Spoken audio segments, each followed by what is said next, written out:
हाँ, इस दूसरे वीडियो में आपका स्वागत है।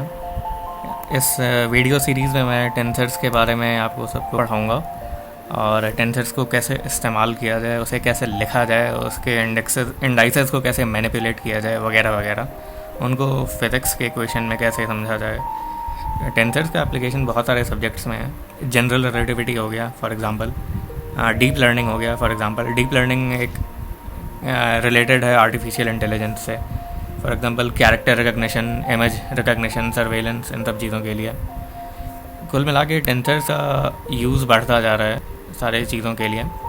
तो लास्ट वीडियो में हमने बात किया था कि कॉन्ट्रावेरिएंट टेंसर और कोवेरिएंट टेंसर को कैसे डिफरेंशिएट किया जाए लिखने में। मैंने उनका फॉर्मल डेफिनेशन नहीं दिया है, बस आपको ये बताया था कि कॉन्ट्रावेरिएंट टेंसर्स कैसे लिखते हैं, कोवेरिएंट टेंसर्स कैसे लिखते हैं और मिक्स्ड टेंसर्स कैसे लिखते हैं। इस वीडियो में आपको बताऊंगा मैं टेंसोरियल नोटेशंस के बारे में। तो सबसे पहले आपको पता होना चाहिए कि कार्टेशियन टेंसर्स क्या होते हैं और जनरल टेंसर्स क्या होते हैं। कार्टेशियन कोऑर्डिनेट्स तो आपको पता ही होगा, x y z, usually 3 dimension होता है। और जो जनरल टेंसर्स होता है it can be, they are usually other than x y z. It can be x1, x2, x3 etcetera. ये 3 डायमेंशन में एक्स वाई जेड है। ये किसी भी आर्बिट्रेरी डायमेंशन का हो सकता है।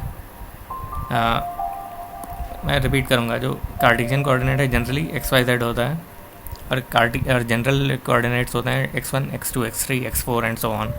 डिपेंड करता है डायमेंशनैलिटी पे। इसीलिए जब हम लोग टेंसोरियल नोटेशन पे जाते हैं तो जो x होता है दैट बिकम्स x1, y जो होता है दैट बिकम्स x2, z जो होता है दैट बिकम्स x3। अगर मान लीजिए और कोई कोऑर्डिनेट है, जैसे स्पेशल रिलेटिविटी में टाइम है, वो x4 हो जाता है, कभी कभी x0 हो जाता है। अगर रिलेटिविटी का डिस्कशन होता है तो हम लोग x0 वाला नोटेशन से स्टिक करेंगे। x4 वाला नोटेशन मुझे पसंद नहीं आ रहा। तो ये रहा कार्टेशियन और जनरल टेंसर्स के बारे में, जो एकदम छोटा सा इंट्रोडक्शन मेरा। जो टेंसर वर्सेस वेक्टर नोटेशन है, ये टेंसर्स में क्या वेक्टर में क्या होता है, जब हम कोई वेक्टर लिखते हैं a, तो उसके ऊपर एक कैप टाइप का, एक एरो टाइप का सिंबल डाल देते हैं। जब हम उसी रैंक 1 टेंसर वेक्टर को जब हम लिखेंगे तो एक इंडेक्स आ जाएगा, जनरली नीचे, क्योंकि जब हम कार्टेशियन टेंसर्स पढ़ेंगे तो नीचे की तरफ इंडाइसेस आएंगे। जब हम जनरल टेंसर्स पढ़ेंगे तो इंडेक्स का ऊपर नीचे होना इम्पॉर्टेंट हो जाएगा। लेकिन यहाँ पे जब तक हम कार्टेशियन टेंसर्स पढ़ेंगे सारे इंडेक्स को नीचे रखे जाएंगे। All indices will be kept low, simple सा बात है। तो ऐसे मोमेंटम हो गया, इसको हम p करके डिनोट करते हैं, momentum as a vector.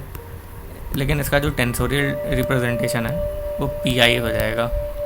Why does it make sense, ये हम लोगों को धीरे धीरे पता चलेगा। तो टेंसर्स आपको समझने के लिए या फिर जनरल रिलेटिविटी समझने के लिए आपको सबसे पहले physics of curved space time आना चाहिए। और physics of curved space time आने के लिए आपको कर्वेचर पता होना चाहिए। कर्वेचर पता होने के लिए आपको टेंसर कैलकुलस पता होना चाहिए। टेंसर कैलकुलस पता होने के लिए आपको जनरल टेंसर्स की नॉलेज चाहिए। जनरल टेंसर्स के लिए आपको कार्टेशियन टेंसर्स की नॉलेज चाहिए। कार्टेशियन टेंसर्स के लिए आपको सफिक्स नोटेशन की नॉलेज चाहिए। Suffix notation combined with something called the Einstein summation convention. अगर आपने आइंस्टाइन समेशन कन्वेंशन और सफिक्स नोटेशन मास्टर कर लिया तो आप इंट्रोडक्टरी टेंसर्स के कंसेप्ट को अच्छे से समझते रहेंगे। तो अब सफिक्स नोटेशन में हम सीखेंगे कि न्यूटन्स लॉ को कैसे लिखा जाए और पोलराइजेशन ऑफ अ डाइलेक्ट्रिक का जो इक्वेशन वो कैसे लिखा जाएगा, और टाइम मिले तो मैग्नेटिक फील्ड एंड मैटर के बारे में भी थोड़ा डिस्कशन हो जाएगा।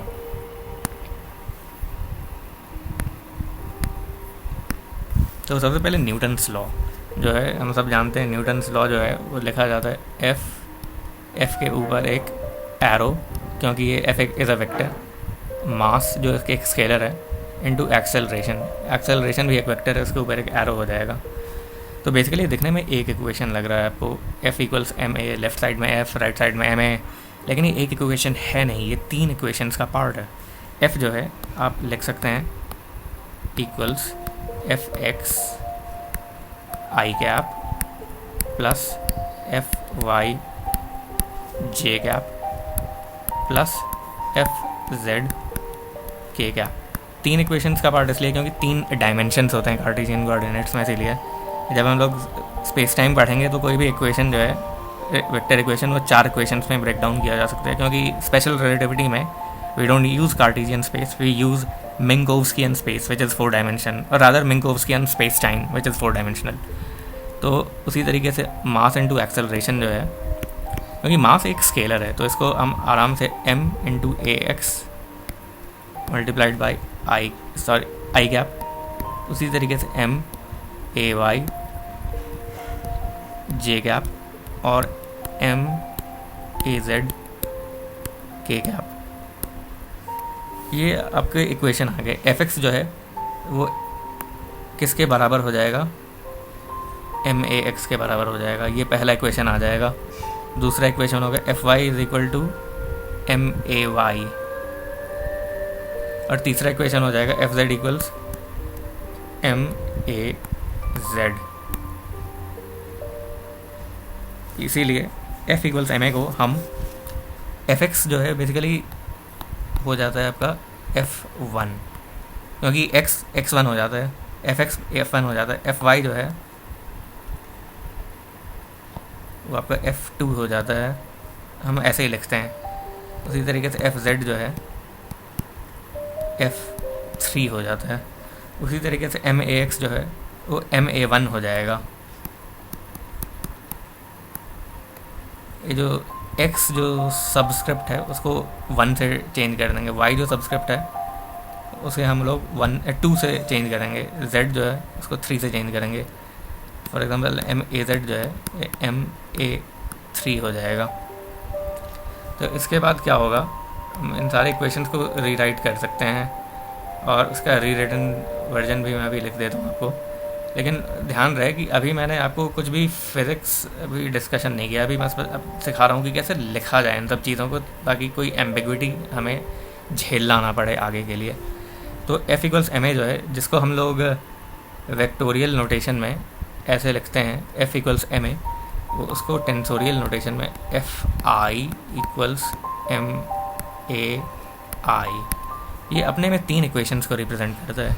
F1 equals MA1, F2 equals MA2, F3 equals MA3. I can be 1, 2, 3, क्योंकि हम 3 डायमेंशनल स्पेस में पढ़ते हैं कोई भी न्यूटोनियन लॉ। जब भी हम आइंस्टाइनियन इक्वेशंस पढ़ेंगे वो 4 डायमेंशंस में एक्चुअली का एप्लीकेबल होंगे, 3 स्पेशल 1 टेम्पोरल। तो उसी तरीके से हम आगे देखेंगे कि कौन से इक्वेशंस को कैसे लिख सकते हैं। पोलराइजेशन ऑफ अ डाइलेक्ट्रिक समझ लीजिए। मैं इस डिटेल में नहीं जाऊँगा कि पोलराइजेशन क्या होता है या फिर डाइलेक्ट्रिक क्या होता है, लेकिन ये वाला जो इक्वेशन है ये इम्पॉर्टेंट होता है इलेक्ट्रोडायनामिक्स, इलेक्ट्रोस्टैटिक्स में ज़्यादा। जो पी जो है वो पोलराइजेशन हो गया किसी मटेरियल का, which is basically dielectric, sorry ये इसका क्या हो गया, पर यूनिट वॉल्यूम जो डाइपोल मोमेंट है उस चीज़ को पोलराइजेशन कहते हैं। काई एक कांस्टेंट होता है, it's a scalar, E is an electric field. तो हम इसको लिख सकते हैं पी एक्स इक्वल्स, ये एक इक्वेशन है लेकिन इसको 3 इक्वेशंस में ब्रेक डाउन किया जा सकता है। पी एक्स इक्वल्स काई ई एक्स, इसको हम रीराइट कर सकते हैं P1 इक्वल्स काई ई 1। इसी तरीके से पी वाई इक्वल्स काई, सॉरी काई ई वाई, इसको रीराइट किया जा सकता है P2 इक्वल्स काई ई 2 में। उसी तरीके से फाइनली PZ जो है इसको लिख सकते हैं काई ई जेड, जिसको टेंसोरियल नोटेशन में हम एक्स वाई जेड को किसी नंबर से रिप्लेस कर देते हैं 1 2 3 4 वगैरह से। P3 जो है वो काई ई 3 हो जाएगा। और इन सब चीज़ों को हम समराइज़ कर सकते हैं एज पी आई या फिर P इक्वल्स काई ई आई। आई जो है इट कैन बी 1 और 2 और 3। ये एक समरी हो गया एक वेक्टोरियल इक्वेशन को टेंसोरियल फॉर्मेट में लिखने का using suffixes, suffix indices rather. Next जो है मैग्नीट्यूड। ये अगर आप मैग्नेटिक फील्ड के बारे में पढ़ेंगे, not in vacuum but inside some matter, तो ये इक्वेशन होल्ड करता है। मैं इसके डिटेल में तो नहीं जाऊँगा, बस ये कहूँगा कि ये जो कैपिटल M है, it is basically the magnetic dipole moment per unit volume, और H जो है मैग्नेटिक इंटेंसिटी है, B जो है आप जानते हो मैग्नेटिक फील्ड हो गया, और म्यू नॉट जो है वो एक कांस्टेंट स्केलर हो जाता है। ये एक्चुअली एक लीनियर मीडियम है, उसमें मैग्नेटिक फील्ड है। लीनियर मीडियम में mu naught is a scalar, और जो नॉन लीनियर मीडियम्स होते हैं, या फिर जो सॉरी लीनियरिटी की बात नहीं है, बात है आइसोट्रोपिक की। आइसोट्रोपिक चीज़ों में म्यू नॉट एक स्केलर होता है, एन आइसोट्रोपिक में एक रैंक 2 टेंसर हो जाता है। हम आगे पढ़ेंगे इसके बारे में। उसी तरीके से ये जो इक्वेशन है आप खुद से ट्राई कीजिए। ये इसको लिखने का एक तरीका जो होगा, इसका जो टेंसोरियल फॉर्मेट होगा, BI equals mu naught HI plus mu naught MI। ये आप इस इक्वेशन को 3 पार्ट्स में आप ब्रेक डाउन करके देख लीजिए। उसके बाद उन 3 इक्वेशंस को ऐसे समराइज़ किया जा सकता है। आज के वीडियो के लिए इतना ही है, बहुत ज़्यादा टाइम हो गया है।